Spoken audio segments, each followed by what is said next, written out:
नमस्कार साथियों, आज के इस वीडियो में हम यूपी पुलिस 17 फरवरी सेकंड शिफ्ट के क्वेश्चन को देखेंगे। यानी कि आज जो पेपर हुआ है उसके सेकंड शिफ्ट को देखेंगे। पहला हमारा क्वेश्चन है कि निम्नलिखित वाक्यांश के लिए कौन सा शब्द सही है। तो जो पढ़ा न गया हो अर्थात अपठनीय, ये एकदम सही है। क्वेश्चन नंबर 2 कह रहे श्रुति सम भिन्नार्थक शब्द युग्म निर्बाध और निर्विवाद का उचित अर्थ है। तो जो निर्बाध और निर्विवाद है, निर्बाध का मतलब हो गया निंदा और निर्विवाद का मतलब हो गया विवाद रहित, यानी कि जिसका कोई विवाद ना हो। क्वेश्चन नंबर 109 कह रहे अशुद्ध वाक्य का चयन कीजिए। तो जो इसका आंसर हो जाएगा तुम मेरे तरफ क्यों चल के आ रहे हो, यह अशुद्ध है। निम्नलिखित में से लिंग की दृष्टि से कौन सा विकल्प गलत है। तो बनिया और बनियाइन ये दोनों क्या है, गलत है। बनिया का बनियाइन नहीं होता है।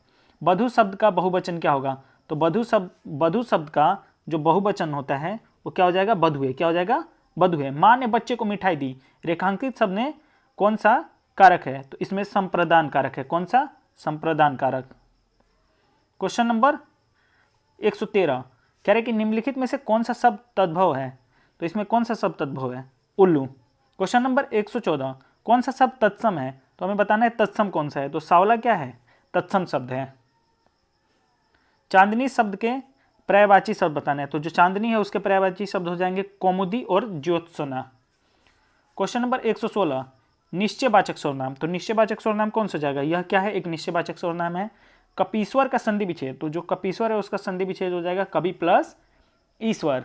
आपको अधिकांश जो क्वेश्चन है वो मेरे प्रीवियस ईयर वाले वीडियो में मिल जाएंगे। क्या कोई तारे गिन सकता है, वाक्य में किस प्रकार का चिन्ह है। तो ये चिन्ह है, ये कौन सा चिन्ह है, प्रश्न सूचक चिन्ह की भी हमने एक वीडियो बनाई थी।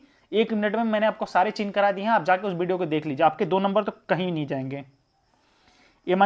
ईमानदार शब्द में कौन सा विशेषण है। तो जो ईमानदार शब्द है उसमें गुणवाचक विशेषण है, उसका क्या करता है, गुण को बताता है। क्वेश्चन नंबर 120 निम्न में से सकर्मक क्रिया का उदाहरण कौन सा है। तो सकर्मक क्रिया, ये भी मैंने आपको पूरा का पूरा बताया। सकर्मक क्रिया राम मंदिर अयोध्या में बना है, ये क्या है, सकर्मक क्रिया है। भौतिकी शब्द में कौन सा प्रत्यय है। तो जो भौतिकी है उसमें बड़ा ई क्या है, प्रत्यय है। निर्विभान शब्द में कौन सा उपसर्ग है। तो निर्विभान शब्द में निर क्या है, उपसर्ग है। क्वेश्चन नंबर 123 कह रहा है निम्नलिखित में से किस विकल्प में सही समास विग्रह नहीं हुआ। तो इसका जो सही आंसर हो जाएगा 9 निधि, 9 प्रकार की निधियां। इसका सही होना चाहिए 9 निधियों का समाहार। क्वेश्चन नंबर 124 कह रहे आकर्षण का विलोम शब्द। तो जो आकर्षण है उसका विलोम शब्द होगा विकर्षण। क्वेश्चन नंबर 125 सब और विपत्ति का होना इस अर्थ के लिए सही लोकोक्ति। तो आगे कुआं और पीछे का, यानी कि आगे भी आपके बीतती है और पीछे भी बीतती है। शांत रस का स्थायी भाव, रस की मैंने एक 2 मिनट की वीडियो बताई है। आज मेरे फर्स्ट शिफ्ट और सेकंड शिफ्ट में मेरी ही वीडियो से एकदम डायरेक्ट क्वेश्चन आया है। शांत रस का निर्भेद क्या हो जाएगा, निर्भेद।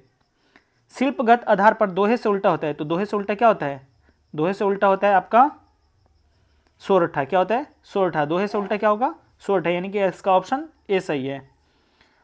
क्वेश्चन नंबर 128 रहीमन पानी राखिए बिन पानी सब सुन। जहां अर्थ एक ही बार यूज हो, जैसे पानी पानी पानी, लेकिन इनका अर्थ क्या हो, अलग हो, यानी कि चिपक जाए, श्लेष अलंकार। क्वेश्चन नंबर 128 का क्या हो जाएगा, श्लेष अलंकार। निम्नलिखित में से कौन से शब्द अनेकार्थी शब्द भेद से संबंध नहीं है। तो इसमें जो मूल्य है वो भेद से संबंध नहीं है। बाकी प्रकार, रस, ये भिन्नता, ये सारे के सारे यहाँ हमको देखना तो नहीं। जिन्होंने नहीं देखा वो पक्का गलती करके आएंगे। क्वेश्चन नंबर 130 गाय मीठा दूध देती है, यह वाक्य का कौन सा। तो ये सामान्य वर्तमान काल है। उमा से पढ़ा नहीं जाता, वाक्य में कौन सा वाच्य है।